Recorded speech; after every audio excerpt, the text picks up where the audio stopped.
Hi everyone, it's Paul Miller, the Free Time Free Spill podcast, and today is going to be an amazing show. It's based on positivity and diversity, and today we're going to talk about uh, a doctor. He has a short film. We're going to talk about lifestyle. He's a show host and also a motivational speaker, and so many more things. How you doing, Dr. Mobi? Hey, sir, thank you for having me. It's been pleasure. Thank you. So all the stuff you've done, like you're a medical director, author, musician, actor, and board sleep board certified sleep specialist, and so much more. What did I miss? No, I'm just a guy who keeps enjoying basically what I do, and that's what I continue to do. There's nothing I have in agenda that I need to do. I just things I feel fascinated with, and then I feel that I can do, and that's next thing is I keep on practicing that. So. Multiple talents. Like, so how did you get started with the film? Like the film, how did you prepare? Yeah. That was actually, I would say, I had auditioned. I put my resume and everything for, on that I was available. So this short movie, I think they were making in nearby Richmond area, which is, I live in Virginia, Northern Virginia, and that is not far from me. And so I was just like impressed that, I said, for me, who has not much experience in movies, this was my first movie. And I said, this director thought that I could do that role. And I said, for me, it was kind of fascinating and interesting because and I wanted to learn. I mean, I went there just to learn how it is done. Of course, I've done a lot of TV hosting, and that I have done 150 episodes, and so I feel better with that. But that movie part, I looked at the script and I showed to my family, and they said, "What kind of script is that?" You know, they said, "You are a doctor. You shouldn't be doing that kind of role." I said, with movies, thing is, you want to do movies roles which are not stereotypical. You want to go beyond your kind of norm, right? If somebody asked me to become a doctor in a movie, or it's very easy because you've been doing that.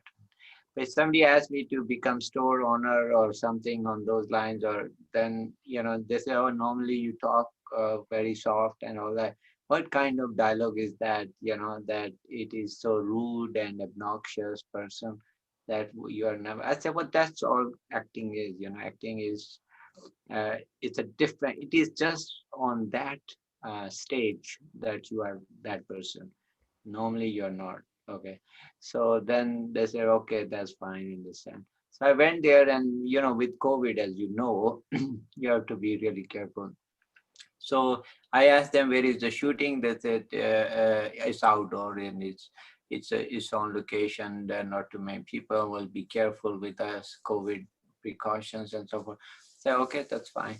So we did that, and I did not come out of the car till the scene was announced, and then and on my way, it is 2 hour drive from where I live, and on my way I used to I'm looking at and cramming that dialogues again and again. And I'm a person, if you ask me to interview and talk for hours, I can talk with you on any Yeah. topics, and we can.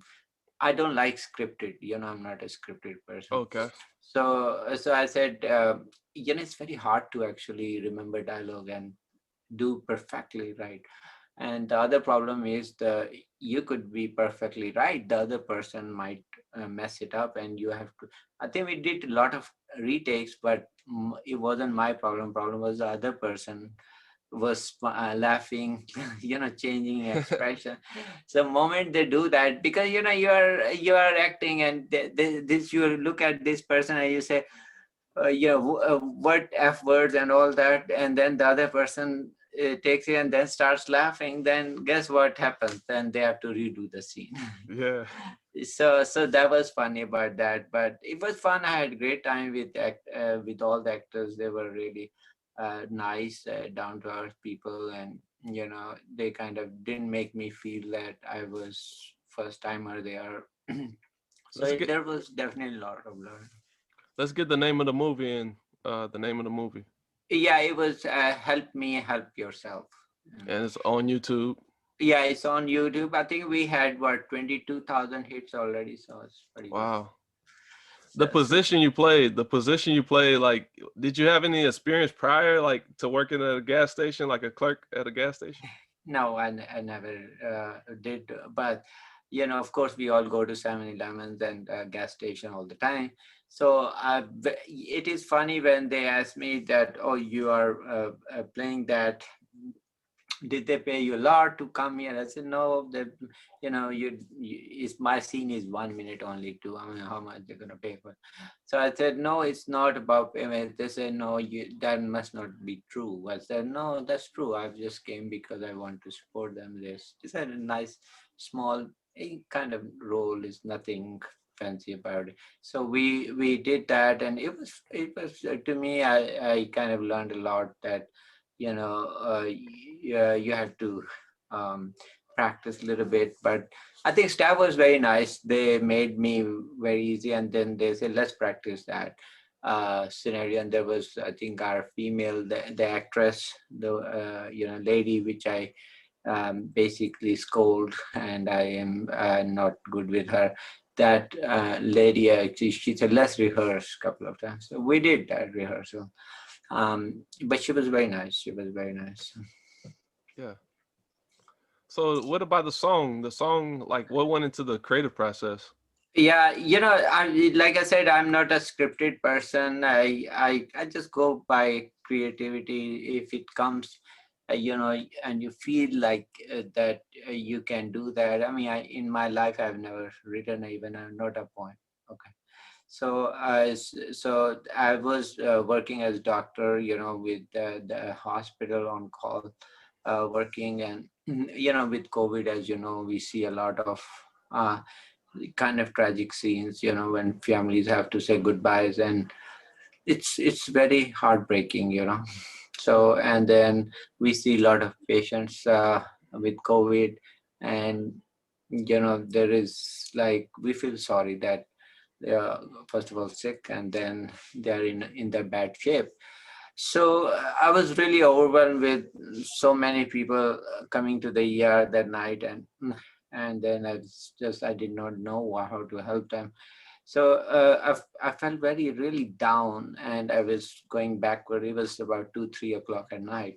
I was going backwards from the ER, and then I met this person. She was cleaning, the hallway, and I was like, I said, hello, how are you? And I said, maybe, and I said, oh, that person said, oh, I'm doing well. I said, oh, how is everything? I said, oh, I've been working for a couple of weeks now, and I don't have breaks. And I think the other person he was really tired at that time. Then there was another female too.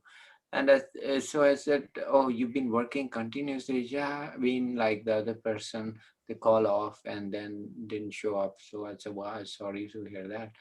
But, then I felt that, yes, my work is there, being in medical profession, we see a lot of COVID patient, but this person, it really is very unique. Look at, they don't get paid very highly. They're cleaning floors, mopping, and also cleaning rooms. First of all, very dangerous.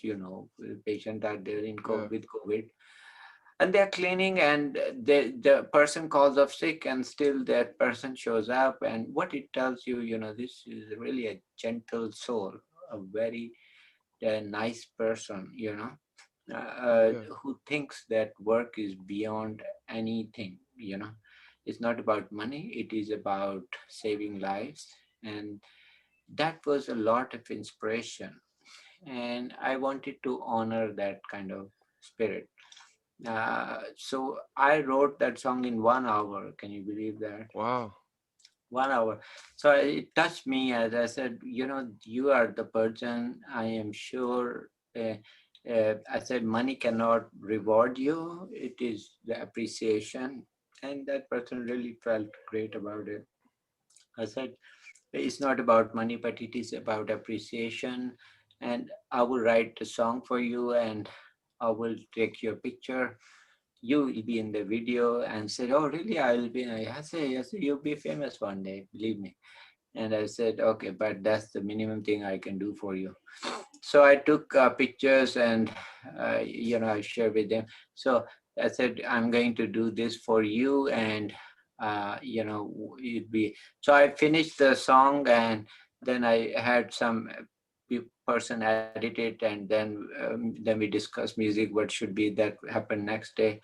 But the whole song was written in 1 hour and I thought everything kind of just came. I said, what should I write? Then I said, okay, exactly how the events happened. I was on call, I'm working, I feel exhausted and I'm so depressed, I'm going backwards and I feel there is no end to it. And then I get this amazing soul and that's basically gives my energy back. I wash my face, you can see, and I said, all we can do is give hug. I wish I could hold those people passing away who have to say goodbye last time to their family.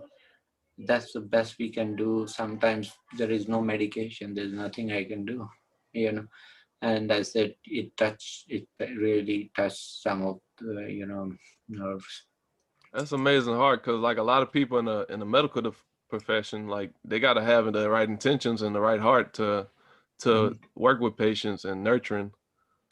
Yeah, and also when you are there, you feel helpless in that there's things, of course, we do and save lives, but sometimes we feel so sad because that gets beyond us. We cannot save someone, and the problem is there. This could have been prevented. This could have been fixed.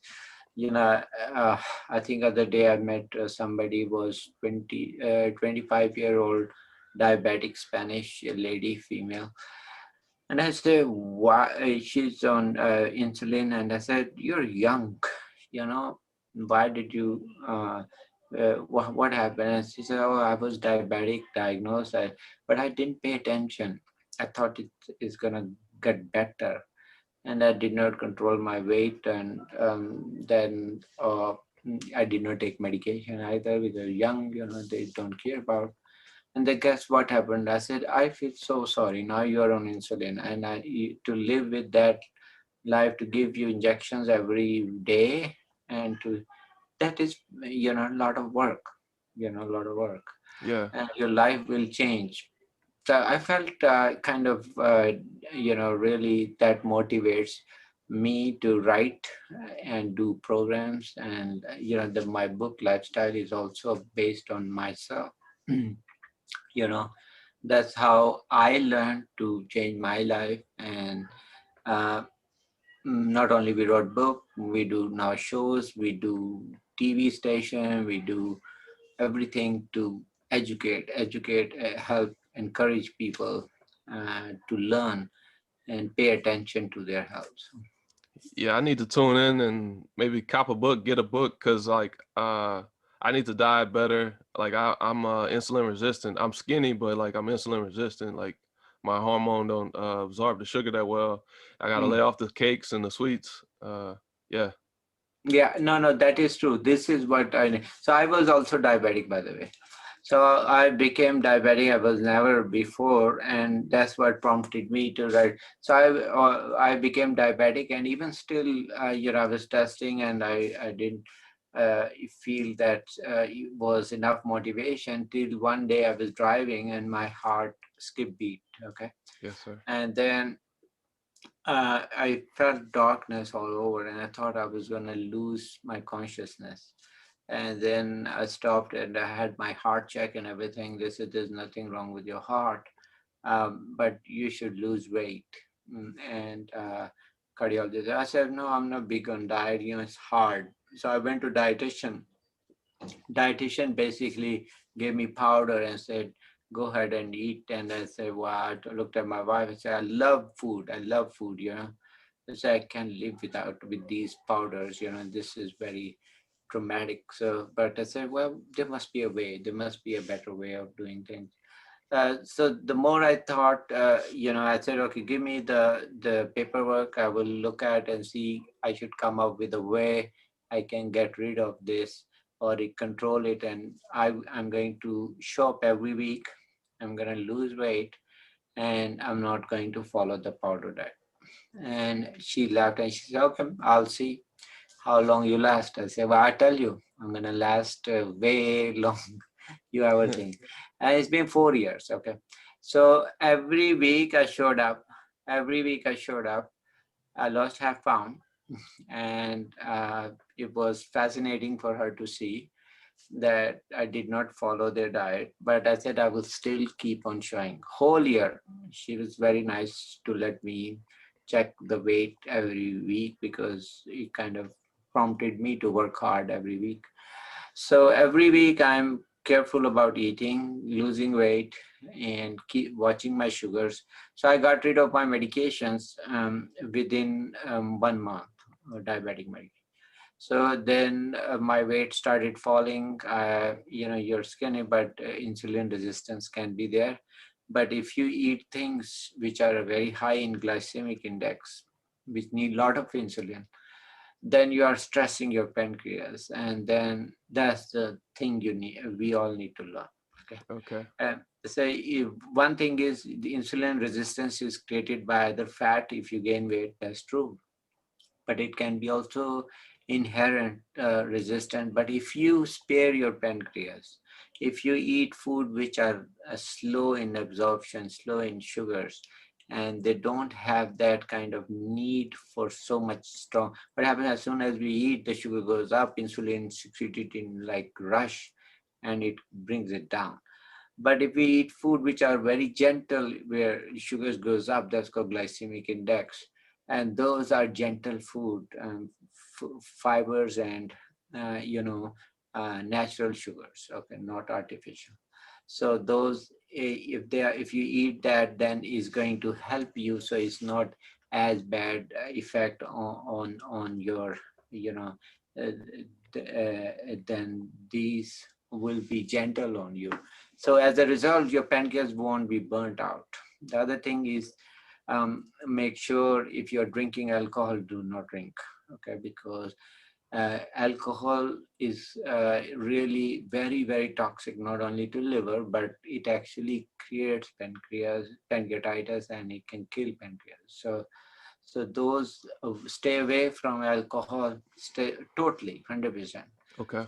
Stay away from high sugary stuff, because otherwise you will, if you don't listen, or if I did not listen, then guess what would have happened? I would be still diabetic, blood pressure, my heart was bad shape, irregular. uh, so after that, after I lost 100 pound, by the way. So 100 pound I That's great. lost. Yeah, and not only lost, kept it 4 years, never ever again. Okay, and so I tell all my patients too. I say, well, I am the one, uh, you know, actually did it. And there are not many books, even in literature, which they say you can maintain 100 pounds for so many years down. Uh, the first thing is, of course, getting to the success, but the other maintaining is a different ballgame. So then to maintain it, they also need a lot of work. So I do exercise, which is walking, not running. By the way, you can also do, so there are parts in our body which does not need insulin. One is muscles, the other is brain. Okay. So brain is going to continue using glucose, but it has a limit. But muscles, if you exercise and walk, let's say if somebody eats and walk after every meal or some, guess what will happen? The body will get rid of, does not need too much insulin to digest it. Okay, Okay. makes sense. Very simple. So there is a way to do things. So especially in the evening, people tend to eat more. and I did too. So I tend to do more walking in the evening. So because I know I'm going to go to bed after that, and then guess what? All the sugar which is absorbed by the from the stomach into the blood has to be kind of kept somewhere. So liver is an organ which keeps all that. So then it is released gradually to the body and kind of dispose of wherever it has to go. But the problem is if you feed too much of that at once, it's very toxic for body. It's like dumping so much stuff on the body and say, do it. Yeah. Why you want to do that? In just small portions. Be gentle to your body and find a way to help your body with eating less sugary stuff, walking. You can walk after every meal. That's perfect. Okay, and then that's gonna help you. So your muscle will take burn some of the glucose. It doesn't have to sit in the liver. So help your body. So Yes, sir. so if we do that, then we are healthy. Okay, then we don't need to be on so many medications. So as a result, my heart kind of improved after that. I never had a regular heartbeat, and then I never have problem with diabetes. My A1C improved from 7 to 5.1 without medication, and that's a big achievement. So then all that insulin resistance because of my fat, it's see the insulin resistance happens from one is of course fat all over, but main insulin resistance also happens in your stomach intestine. So if the first layer of fat is around intestine, and that creates which we call visceral fat, a lot of viscera belly fat. So that is very toxic to body because it really has to produce a lot of insulin to counter that. So anything you can do to your insulin resistance is going to help you. Thank you for the education. Yeah. Before we go, like being a motivational speaker, like what got you into that? Like how did you transform into a motivational speaker? So it is like I said, I am just sharing my experiences to people and make difference to. So I thought of when this happened, I shared some of my experience with a few of my patients, and they loved it. And I said, okay, that one person in particular, he lost 120 pounds. Okay. I helped him. So it's a big difference from 360 some plus pound to without medication. When your words can change somebody's life. So, and then educate and being example yourself. I thought that is nothing more powerful than that. Right. Yes, sir. Uh, Doing medication is one thing. I can give medication as many medications somebody wants, but that is nothing as one person if their whole life changes because they got the idea correctly because I said so or as I am guiding them. That for me it means a lot. A lot of people, of course I've sold more than 4 or 5 thousand copies of book, but my neighbors, my family, my friends, a lot of them change their lifestyle because how I told them or what I wanted to convey to them. So I thought that is very powerful. So that motivated me more to come up with more ideas I'm still learning to help people to understand why they make wrong choices, why they go for bad choices, and they don't understand that the real choice is to take care of your health, and no one else gets better. It's you are the one going to benefit from it, not me but you yourself. So And where can we find your links, like your social links and all that? yeah, so I'm on Facebook. I'm on YouTube. And, I'm also my website is lifestyletvchannel.com. My Twitter lifestyle TV channel, and Instagram also Lifestyle TV USA. So on Facebook, I go by Dr. Mobi also. So I think I've done 150 shows now on lifestyle. You can check any episodes, and many are my patients too, and they came and they got better with lifestyle changes, and they wanted to share the experience. So that kind of you can check all the episodes. So my TV is a Lifestyle TV USA. You can Google it, and you will see all the episodes. It was awesome talking to you today, and you shared like some wonderful information, and I appreciate you. Okay, thank you for having me. And I know you asked me in the end also about monetization for podcasts. Yes, sir. So yeah, it's I have the Anchor FM podcast, and from the downloads you get some money from that. Uh, I don't know. Did you do that, Anchor FM? Yeah, I had 10,000 views on when I first started. Then I switched to the program, and then I lost those views, and I switched back to Anchor. And I think I have to get 200 views to get sponsors. Oh, it's father. Okay, yeah. So, yeah, 200 views. Okay, yeah. For we got on my YouTube channel, we got 1,000, actually 2,500. And then once you get to 4,000 of viewership, then you get. So on YouTube is little different. Anchor FM, yeah. With every download, you get some.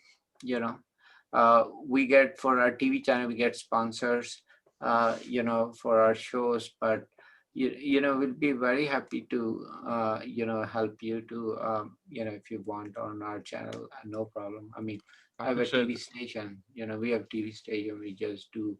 So if you get you more views, sure. Thank you, thank you.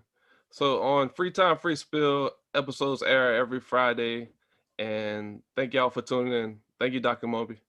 Thank you, sir. Thank you for having. I'll Take talk care. to you later. Thank Thank you. you. Thank you. Bye.